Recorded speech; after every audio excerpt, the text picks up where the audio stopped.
Tomorrow morning, we are leaving to Milan, and by we, I mean you and I. I am really excited because I've never been to Milan, even though it's one of the big capitals of fashion. So I feel like it would be a cardinal sin for me not to document the experience and bring you guys along. I already have quite a bit of plans. I already have some appointments. Tomorrow morning, I am going to be going to Hermes because they do have a huge store in Milan. And then I am also going to Loro Piana. I'm not sure if it's tomorrow or the day after to look at their new fall winter collection. And then there are also some new leather goods that are launching in September that I am hopefully getting a little preview of. And we'll see what else we find.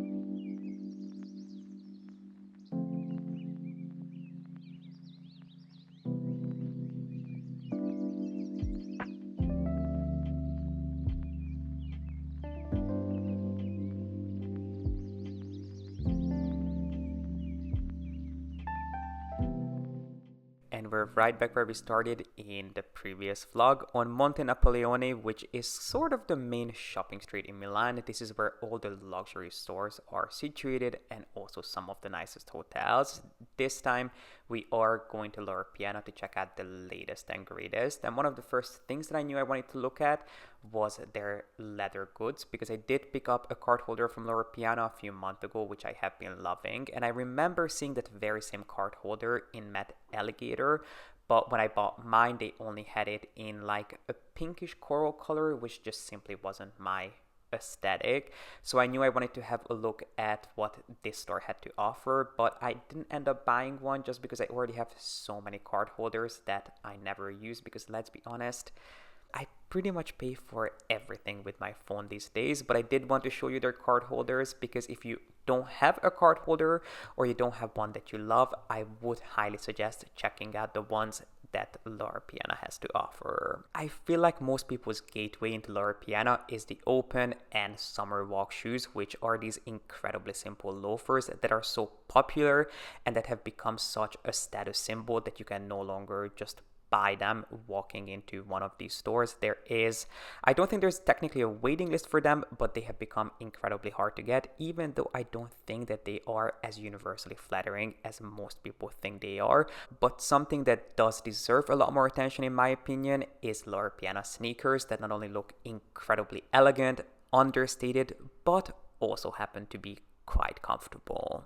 And since this is one of the largest Loro Piana stores, they actually have a dedicated section to some of their most precious pieces, which tend to be made of either a material called the Gift of Kings, which if you have never heard of that material, make sure that you check out my recent video that I did sharing my experience with the piece that I have made of this fiber. And then the other material, which is more rare, if you can believe it, than the Gift of Kings, is something called Vicuña. Now, Vicuña is one of the rarest and most precious fibers in the world. It comes from an at one point virtually extinct animal that kind of resembles a llama, in my opinion, called Vicuña. And Vicuña is actually the national animal of Peru. Now, what makes Vicuña wool so valuable is that, number one, these animals cannot be domesticated, which means that it's hard to control the volume of material needed for mass production.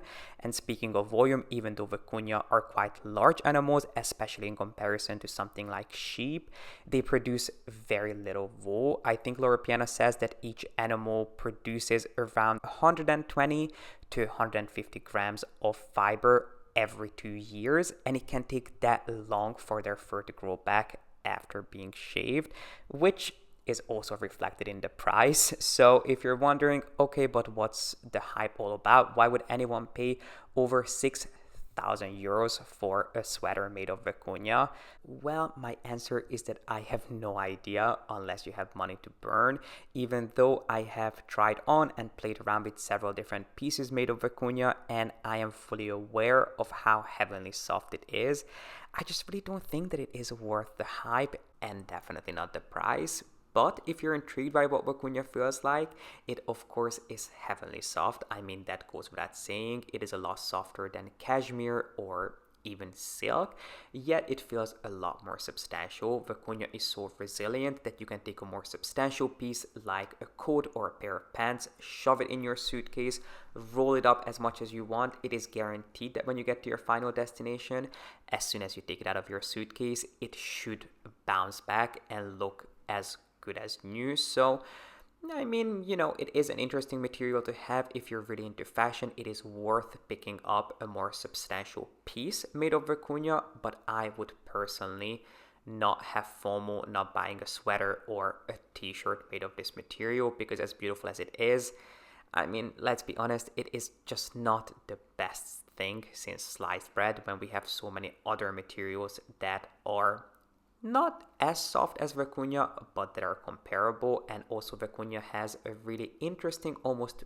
waxy feel to it, which personally I am just not the biggest fan of. And even though overall it is a really resilient fiber, because it's so soft, it will peel and wear just like any other natural fiber. And jumping from something that I don't think you should spend your money on onto something that you can no longer spend your money on is Loro Piana's bags. Now, if you've been with me for a while, you may remember that I have been singing the praises of these bags for over a year now, which are the so-called Loro Piana Extra Pocket. And people seem to be catching up because these bags have become so popular. You can no longer just buy them, at least not in Milan. I am going to insert some footage here that I took in London, because I did look at these bags. I mean, I have been looking at these bags for over a year now. I love the way they look. Personally, I am not looking to add a bag like this to my collection, but if I was, I would have jumped on these in a heartbeat, because I just love the way they look. They are incredibly crafted. I mean, the quality of these bags is just exceptional. I think they're so understated, so stripped down, yet there's something effortlessly elegant about them. So I do love these bags, but people have been catching up because they have become insanely hard to get. So if you can get your hands on these pieces, this is what you have to know about them. They do come in 3 different sizes, or at least they did come in 3 different sizes. They came in an L11.5, which was the smallest size that I have heard rumors they are slowly discontinuing. So the current smallest size that you can find is L19, which is the one that we're looking at here, which comes in pretty much every single leather you can imagine.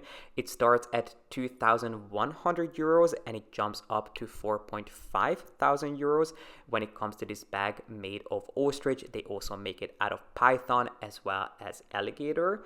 And then the largest size for the extra pocket is the L27, which starts at 2,600 euros and it jumps up to 5,200 in ostrich. And similar to the previous 2 sizes, this L27 is also available in both matte and shiny gator in case you're a fan of exotics.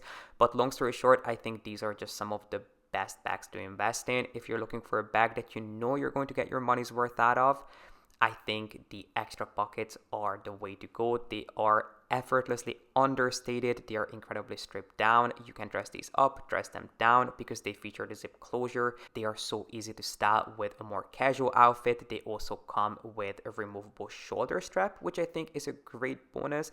But if you pick it up in one of the smaller sizes, you can definitely dress them up. I think these are bags that will add so much to an outfit without trying too hard, which is just my favorite type of bag. The quality just speaks for itself. The colors, the leathers, the way these bags are crafted are just all outstanding. And here I'm showing you some of the new bag charms that Loro Piana is launching, which you actually have to buy separate.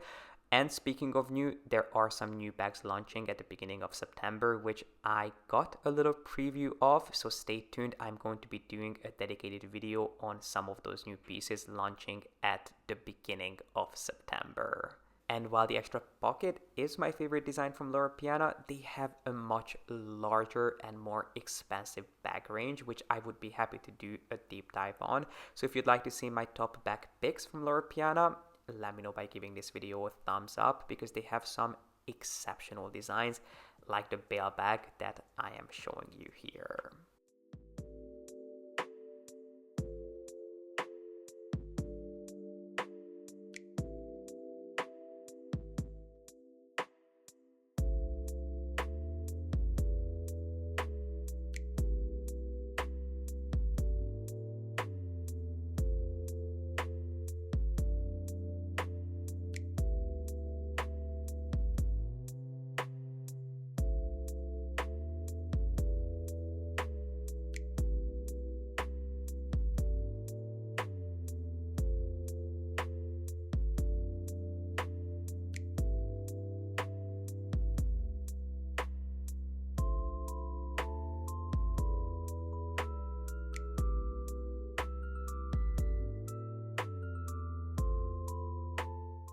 the next up on our excursion was Celine, and the first bag that I looked at was the so-called 16 bag, which is a bag that I quite like. I mean, there is nothing wrong with this bag.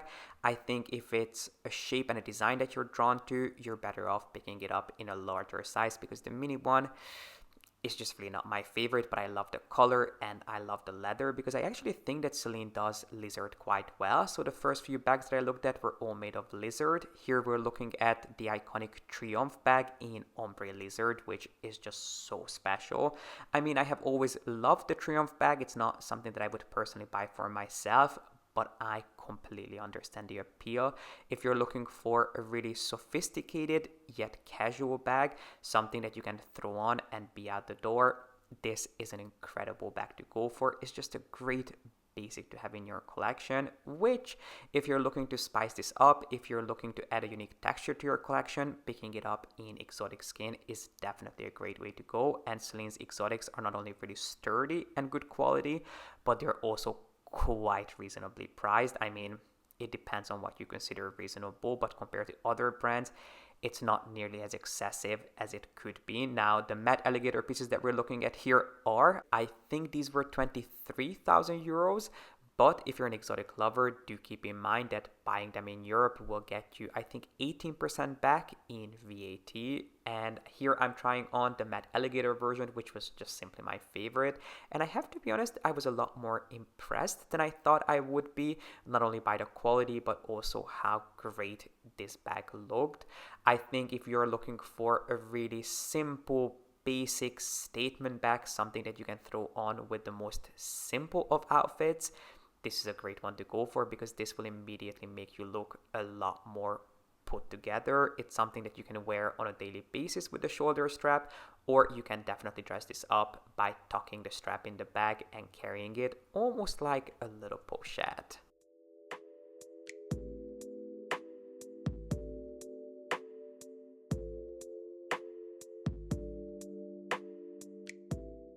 Even though I do like some of Celine's new bag designs, there just hasn't been one that I was personally tempted by, at least not until I saw this bag, which is a newer bag from their men's collection called the Large Strap Romy bag. It's inspired by something that they have been doing for women, which was called the Romy bag. This is just a slightly more oversized version of that, and it also comes with the crossbody strap, which I feel like is exactly what I have been looking for in some of my newer bags. It's understated, it's stripped down, it's casual, it's something that I could really easily carry to the gym or to a casual day out with Pi. It does have the luxury of a shoulder strap, yet the leather, the quality, and the understated branding is something that makes it a little bit more me, and I feel like it's something that I could actually take advantage of. So I am looking to add a new bag to my collection because my birthday is coming up next week, and this might be the bag that I'm going to be going for. Please let me know your thoughts in the comment section. I am really tempted by it. I didn't want to buy it on the spot just because I am trying to be a more conscious consumer, and because I had never seen this bag, I had never considered it. I didn't want to make an impulse purchase, but the more I think about it, the more I feel that it could actually fill a gap in my collection.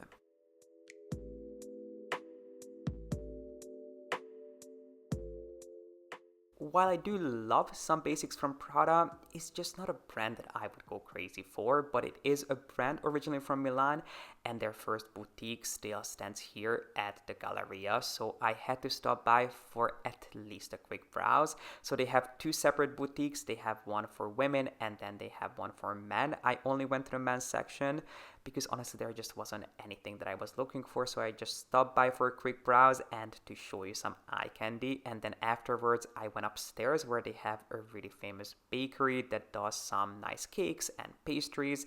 I mean, it was just fine. I have to be honest with you, I wasn't really blown away by the food in Milan, which I know sounds crazy considering how good Italian food is. But to be really honest, other than the first night at Zello, the food was really kind of underwhelming. But anyway, the day was filled with Prada because my next stop was the Prada Foundation, which is the most incredible contemporary art space that is dedicated to the Prada family's collection. They had some incredible pieces of art, and I am personally a big fan of architecture, so just even going to see the art space and the buildings themselves was mind-blowingly beautiful. So if you ever visit Milan, please do not miss the Prada Foundation.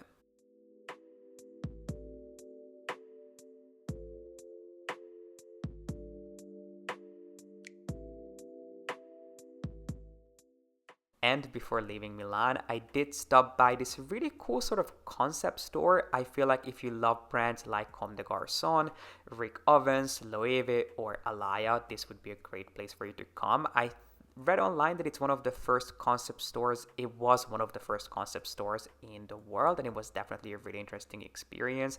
They have a really small curated selection from each brand, as most concept stores do. And if you are really into collecting more unique pieces and more special up and coming and more indie brands, this is definitely a great place for you to check out. I can't remember the name of the store, but I'll make sure to leave it up on the screen here in case you're looking for more of a unique shopping experience.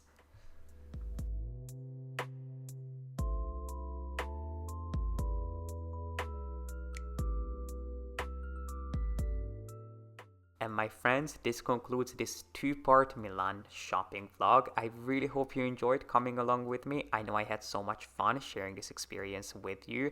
If you enjoyed it and you'd like to see more vlogs from me, make sure to give it a thumbs up and subscribe if you haven't done so yet. I really appreciate you being here and watching, and I hope to see you back here with a new video really, really soon.